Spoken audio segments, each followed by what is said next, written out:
참된 평안의 삶을 살아야 합니다 라는 제목으로 하나님 말씀을 함께 살펴보도록 하겠습니다.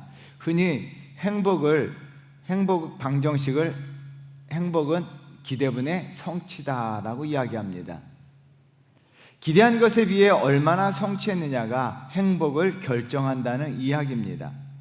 성취와 기대를 통해서 우리가 알 수 있는 두 가지 행복의 형태가 존재합니다. 첫 번째 형태의 행복은요, 공식의 분자에 해당하는 성취를 키웠을 때 느끼는 행복감이에요. 성취가 많으면 많을수록 사람은 행복감을 느껴요. 또한 다른 하나는 분모에 해당하는 기대 수준을 낮추는 겁니다. 기대 수준을 낮춰버리면요 행복해요.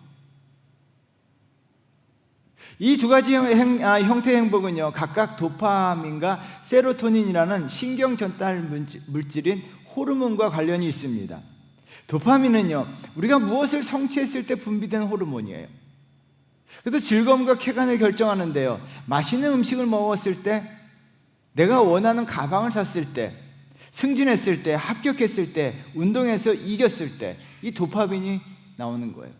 그리고 쾌감을 느끼고 즐거움을 느끼고 행복감을 느끼는 겁니다. 우리 사회는 도파민적 삶, 성취의 기반을 둔 행복을 쫓는 삶을 살도록 분위기를 조성시켜 갑니다. 그래서 경쟁에서 이기게 하고 빨리 승진하게 하고 더 많은 연봉을 받기 위해서 앞으로 열심히 달려가는 사회예요. 어느 순간 도파민적 만족은요, 행복은요 오래 지속하지 못하기 때문에 순식간에 사라져요. 그래서 사람들은 어떻게 합니까? 더 강한 자극, 더 큰 기쁨, 더 큰 쾌감을 향해서, 더 높은 성취를 향해서 달려간다는 거죠.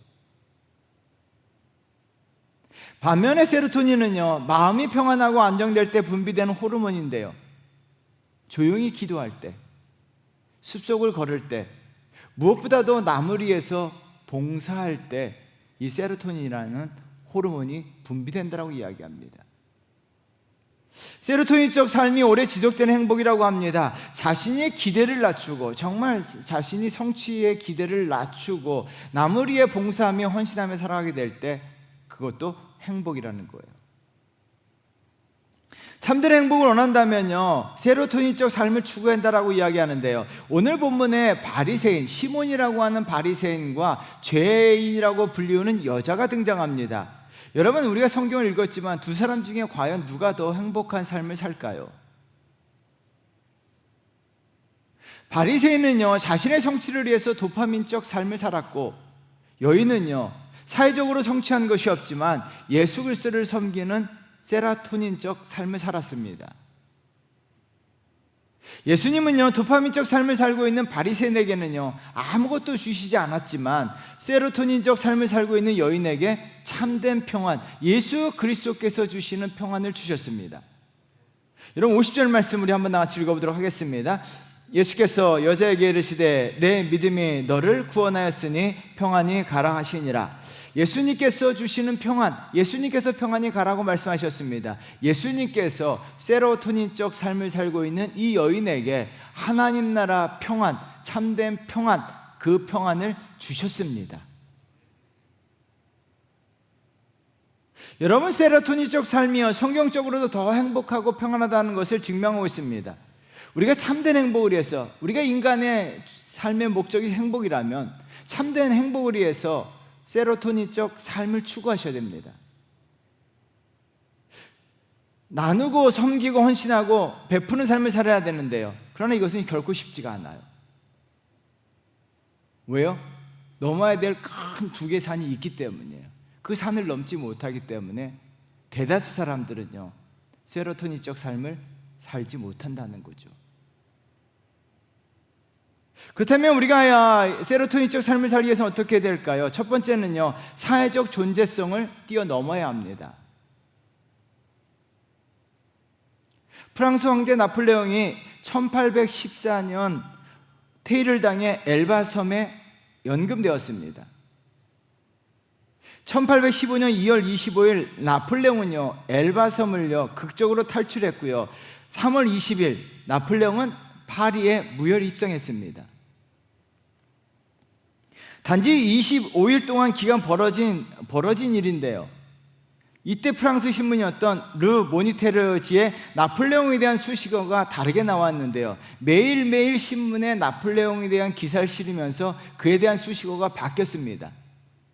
처음에 이렇게 시작합니다. 괴수, 동굴을 떠나다. 코르시카의 흡혈귀, 후한만에 상륙하다. 성난 호랑이, 가프에 나타나다. 독재자, 리옹에 다다르다. 황제, 퐁테블로에 당도하다. 황제폐하, 어젯밤 텔리의 궁전에 입성하다.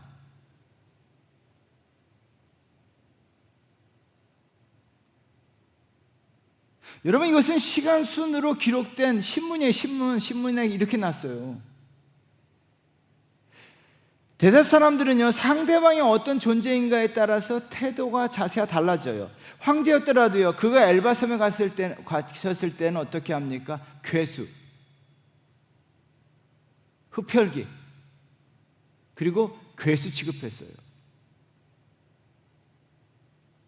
그러나 그가 다시 파리 궁전에 입성하게 됐을 때 그를 황제폐하라고 부르고 황제폐하 대접했어요.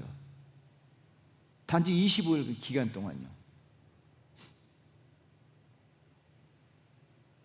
사람들은요, 상대방이 어떤 존재인가 존재성을 파악하고요, 그 존재성에 따라 대하는 태도가 달라져요. 오늘 본문에 나오는 바리새인들은요, 사람들을요 사회적 존재성으로 파악했습니다. 예수님을요 사회적 존재로 랍비, 선생으로 여겼어요. 그래서 예수님을 어떻게 합니까? 선생 대접해 주는 거예요. 그래서 선생으로 여기자 예수님께 식사 한 끼나 하자라고 제안합니다. 36절 말씀 우리 한번 나같이 읽겠습니다. 한 바리새인이 예수께 자기와 함께 잡수시기를 청하니 이에 바리새인의 집에 들어가 앉으셨을 때 예수님을요 사회적 존재 랍비라고 칭했다는 거예요. 랍비로 여겼기 때문에 식사는 한번 하자는 거예요. 여러분 40절 말씀 한번 읽어보도록 하겠습니다. 예수께서 대답하여 이르시되 시몬아 내가 내게 이를 말이 있다 하시니 그가 이르되 선생님 말씀하소서. 예수님을 선생님으로 받았다는 거예요. 선생님은 랍비입니다.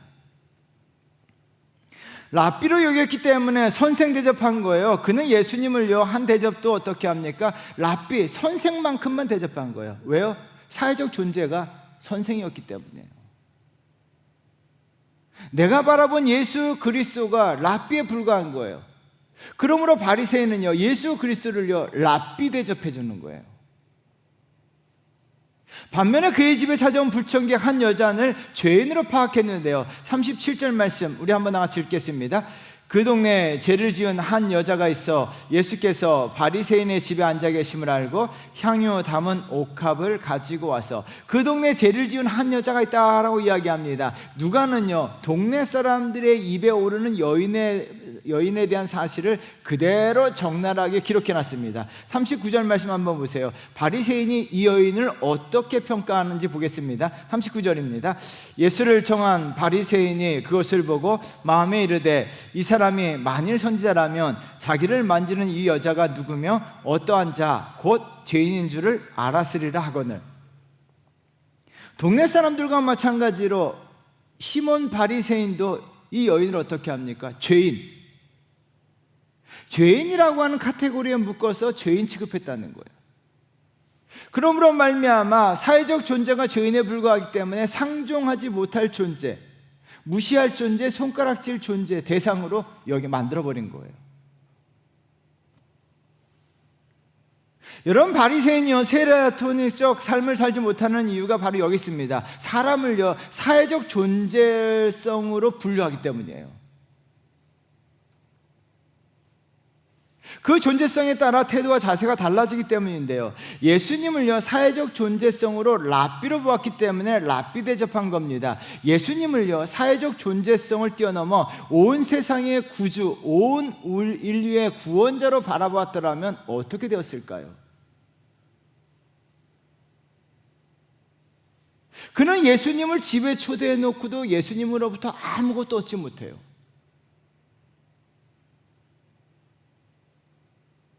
예수님을 자기 집에 초대하는 영광을 누렸음에도 불구하고 예수님으로부터 아무것도 얻지 못해요. 왜요? 예수님을 랍비로 분류했기 때문이에요. 죄인인 여자는요, 예수 그리스도를 사회적 존재성으로 바라본 것이 아니라 그 이상으로 바라보았습니다. 그러므로 말미암아 예수 그리스도로부터 죄 사함을 얻은 줄 믿습니다.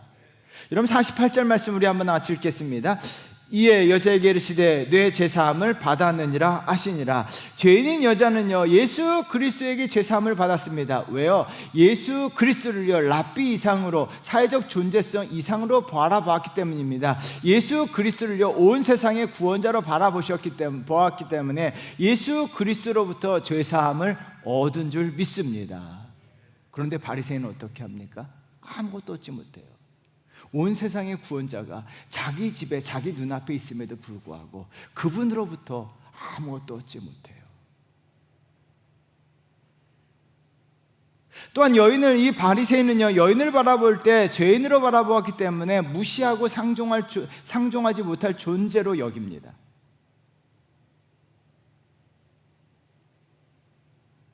세라토니적 삶을 살았더라면 자기 집에 찾아온 여인, 이 불쌍한 여인을 불쌍히 여기고 불쌍하게 대접해 주었을 거예요.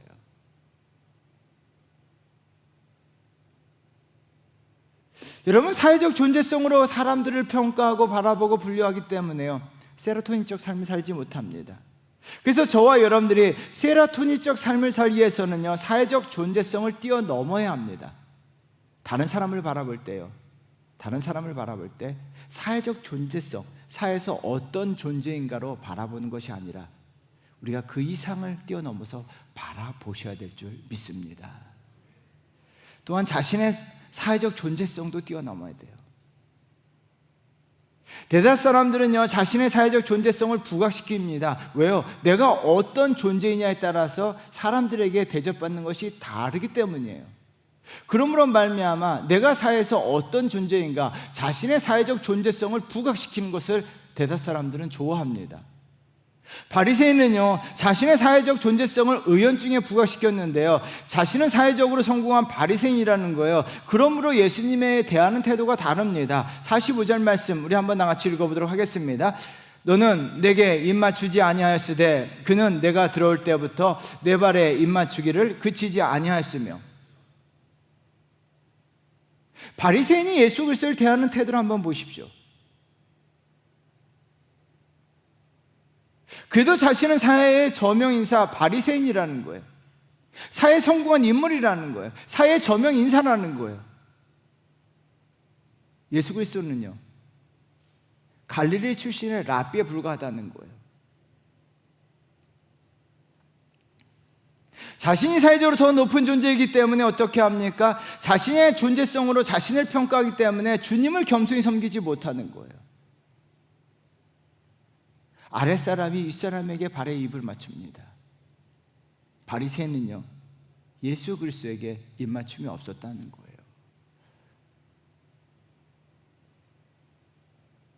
여러분, 우리가 자신의 사회적 존재성을 뛰어넘지 못하면요, 세레토니적 삶을 살지 못합니다. 사람들은요, 사회적 존재성에 합당한 대우와 대접받기를 원해요.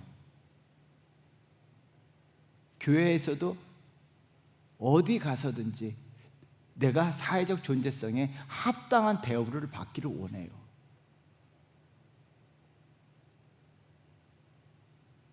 거기에 합당한 대우나 대접을 받지 못하면 화가 나고 불편한 거예요.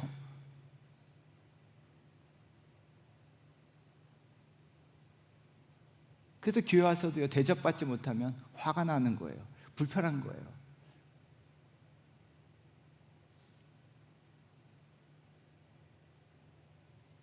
예수님은요, 자신의 존재성을 부각시키지 않으셨어요.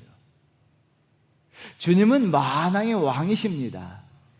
주님은 온 인류의 구원자이십니다. 그런데 어떻게 합니까? 그럼에도 불구하고 제자들의 발을 씻기셨다는 거예요. 주님은 어디 가서 내가 만왕의 왕이다, 온 세상의 구주다 라고 이야기하지 않으셨어요. 그냥 겸손히 섬기셨어요. 여러분, 한국 사회에 우리 그리스도인들이 예수 그리스도의 모습을 닮아가야 될 줄 믿습니다. 사회적으로 성공하셔야 돼요. 그러나 사회적으로 성공했음에도 불구하고 우리가 예수님처럼 자신의 존재성을 드러내지 아니하고 어느 곳에 있든지 겸손히 섬기는 믿음의 성도 되시기를 주의 이름으로 축원드리겠습니다. 예수님은요, 또한 상대방의 사회적 존재를 파악하지 않으셨어요. 누구를 만나든지 동일하게 대하셨어요. 사회적 저명인사를 만나든지, 절대 권력자를 만나든지, 부자를 만나든지, 갈릴리 어부들을 만나든지, 죄 많은 여인들을 만나든지, 세리를 만나든지 예수님은 어떻게 합니까? 다 동일하게 대하셨다는 거예요. 사람에 따라 차별하지 않으셨다는 거예요.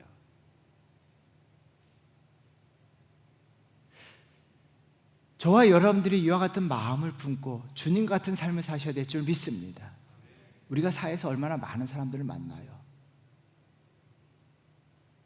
우리는요, 사회에서 성공한 사람들, 부자, 권력을 가진 사람 만나도요, 그들을 만나나 정말 가난하고 집이 없고 처량한 사람을 만나나 다 동일하게 대하셔야 돼요. 이것이 참된 그리스도인의 모습이고 세라토니적 삶을 사는 성도의 모습인 줄 믿습니다. 이와 같은 성도 되시기를 주의 이름으로 축원드리겠습니다. 두 번째는요, 세로토닌적 삶을 살기 위해서는요, 소유에 대한 집착을 뛰어넘으셔야 돼요. 고 이어령 선생이 한국 사회를 향해서 자주 했던 말이 있습니다. 아주 자주 했어요. 우리나라 사람들은 소유 물질에 대한 집착을 보여주는 언어가 있다라고 이야기하는데 그것이 밥 먹여주냐라는 말이라는 거예요. 양식을 심기에도 부족한 땅에 꽃을 심는 사람이 있고요, 허기진 배를 달래면서 실을 사람들이 있고요, 돈 벌 시간에 교회 가는 사람이 있다는 거예요. 그럼 이렇게 이야기한다는 거예요. 꽃이 밥 먹여주냐? 시가 밥 먹여주냐? 교회가 밥 먹여주냐?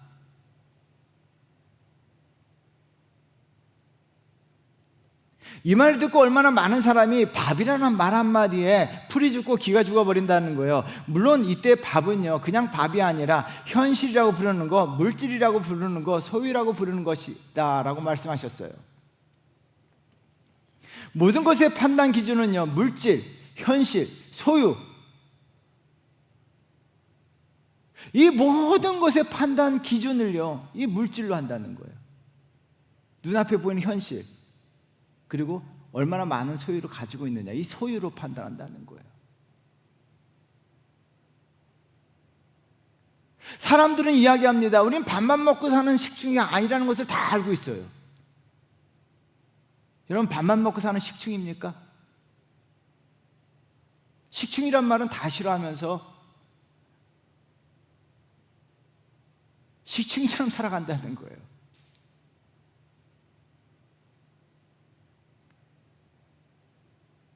무의식 중에 밥 먹여주냐, 이 무의식 중에 물질이 최고고 소유에 대한 집착을 그대로 드러내고 있다는 거예요. 소유에 대한 집착은요, 세라토니적 삶을 살지 못하는데요, 시몬이란 바리새인도요, 예수님을 청해놓고 예수님을 청했습니다. 예수님을 청했습니다. 손님으로 불렀습니다. 그리고 예수님에게 이런 대접을 합니다. 44절 말씀 우리 한번 나같이 읽어보도록 하겠습니다. 그 여자를 돌아보시며 시몬에게 이르시되 이 여자를 보느냐? 내가 내 집에 들어올 때 너는 내게 발 씻을 물도 주지 아니하였으되 이 여자는 눈물로 내 발을 적시고 그 머리털로 닦았으며 내 집에 들어올 때 너의 집 주님은 너의 집이라고 강조하시면서 말씀하신 거예요. 너의 집에 사람을 초대해 놓고 너는 발 씻을 물조차도 주지 않았다는 거예요. 여러분, 고대 근동에서요, 모래먼지가 많기 때문에 손님이 오면요, 손과 발 씻을 물을 내어 놓거나 종들을 시켜서 손과 발을 씻어 줍니다. 그런데요, 주님에게 발 씻을 물조차도 내놓지 못하는 거예요. 46절도 읽어볼까요? 우리 한번 다 같이 읽어보도록 하겠습니다. 너는 내 머리에 감람유도 붓지 아니었으되 그는 향유를 내 발에 부었느니라. 여러분, 유대 땅의 감람유는요, 가장 흔한 기름이에요. 감람나무가 많기 때문에요. 식용유예요, 식용유.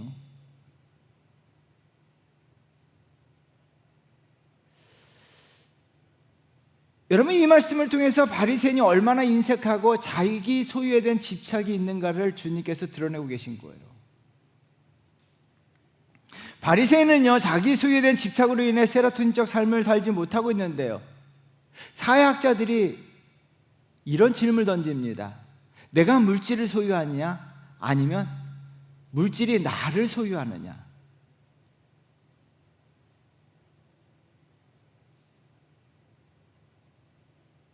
대다수 사람들은요, 처음에는 자기가 물질을 소유한다고 생각한다는 거예요. 그런데 어느 순간부터 물질의 소유를 당한다는 거예요. 그것으로 인해 그것이 없으면 불안 초조가 생긴다고 있다는 거예요. 소유당하고 있다는 거예요. 기독교 문화운동가였던 리차드 포스터, 이분의 책은 반드시 읽어야 됩니다. 리차드 포스터가 이런 말합니다. 돈이나 애지중지하는 것을 그냥 놓아버리기만 해도 우리 내면에 대단한 일이 일어난다. 탐욕이라는 악마가 죽는 것이다. 애지중지하는 것을 내려놓으면요, 마음의 평안이 찾아온다는 거예요. 죄인인 여자는요, 예수님에게 자신이 가장 애지중지하는 향유, 자신의 전 재산이라고 할 수 있는 향유, 자신이 정말 아끼는 향유를요, 예수 그리스도를 위해서 내어 놓았다는 거예요. 그래서 예수님으로부터 더 큰 죄사함과 평안함을 얻게 하는데요, 예수 그리스도께서 이 여인에게요, 죄사함을 얻게 해주시고 평안함을 얻게 해주셨다는 거예요. 여인이 향유에 대한 집착을 하고 있었더라면 예수님으로부터는 큰 선물 2개를 받지 못했을 거라는 거예요. 바리새인은요, 예수 그리스도를 자기 집에 초청했음에도 불구하고 자기 소유에 대한 집착으로 인해서 예수 그리스도로부터 오는 평안함과 죄사함을 얻지 못했다는 거예요. 예수님께서 이런 말씀하셨습니다. 누가복음 12장 15절 말씀입니다. 우리 한번 다 같이 읽어보도록 하겠습니다. 그들에게 이르시되 삼가 모든 탐심을 물리치라. 사람의 생명이 그 소유에 넉넉한 데 있지 아니하리라 하시고. 여러분, 사람의 생명이 넉넉한 데 있지 않다라고 하셨습니다. 소유가 넉넉하다고 하더라도요, 평안한 것도 행복도 생명도 없다는 이야기에 소유에 있지 않다는 거예요. 소유는요, 우리 인생에 미치는 영향이 아주 작다는 이야기예요. 그러면서 이런 말씀을 덧붙였는데요, 누가복음 12장 33절 말씀입니다. 읽어보도록 하겠습니다. 너희 소유를 팔아 구제하여 낡아지지 아니하는 배낭을 만들라. 곧 하늘에 둔 바 다함이 없는 보물이니 거기는 도둑도 가까이 하는 일이 없고 좀도 먹는 일이 없느니라. 구제하여 낡아지지 아니하는 배낭을 만들라라고 말씀하시면서요, 하늘에 둔 보물이다라고 이야기합니다. 우리가 나누고 베풀고 섬기고 헌신하는 것이 사라지는 것이 아니라 하나님 나라 보물로서 하나님 나라에 쌓여지게 된다는 이야기예요. 여러분, 우리가 베푼 것이 하나님 나라 보물 되는 역사 일어날 줄 믿습니다. 그래서 소설가 로버트 루이스 스티븐스는요, 이런 말을 합니다. 하루의 성공의 기준은 무엇을 거둬들였냐가 아니라 무엇을 뿌렸느냐다. 내가 얼마나 많이 거둬들였느냐가 성공이 아니라 내가 얼마나 많이 뿌렸느냐가 성공의 기준이라는 거예요. 여러분, 성경적 관점에서 예수 그리스도의 말씀의 관점에서 이 말이 나온 거예요. 왜요? 우리가 뿌린 것이 하나님 나라 보물로 쌓이기 때문이에요.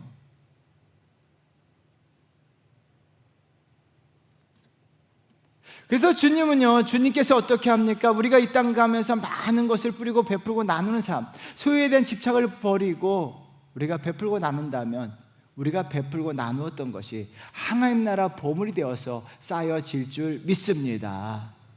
그리고요, 하나님께서 주시는 참된 평안을 누리면서 이 땅에서 사시는 거예요. 이와 같은 삶을 살아가시는 저와 여러분 되시기를 주의 이름으로 축원드리겠습니다. 사랑하는 성도 여러분, 우리가요, 바리새인의 삶을 살 수도 있고 죄인인 한 여자의 삶을 살 수도 있어요.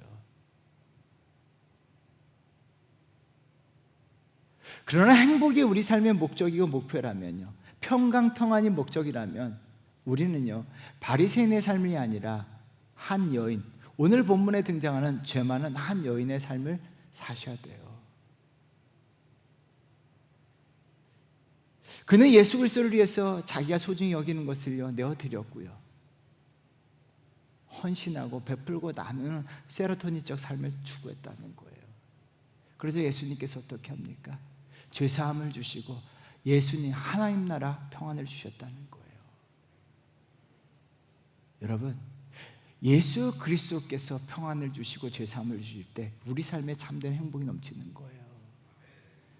우리 주님이 주시는 평안, 이 평안으로 세상을 평화롭게 살아가시는 저와 여러분 되시기를 주의 이름으로 축원드리겠습니다. 바리새인적 삶이 아니라 예수님을 따르는 한 여인, 죄 많은 여인이었지만 이 여인의 삶을 추구하시는 복된 성도 되시기를 주의 이름으로 축원드리겠습니다. 기도하겠습니다. 이 시간 우리가 말씀을 묵상하면서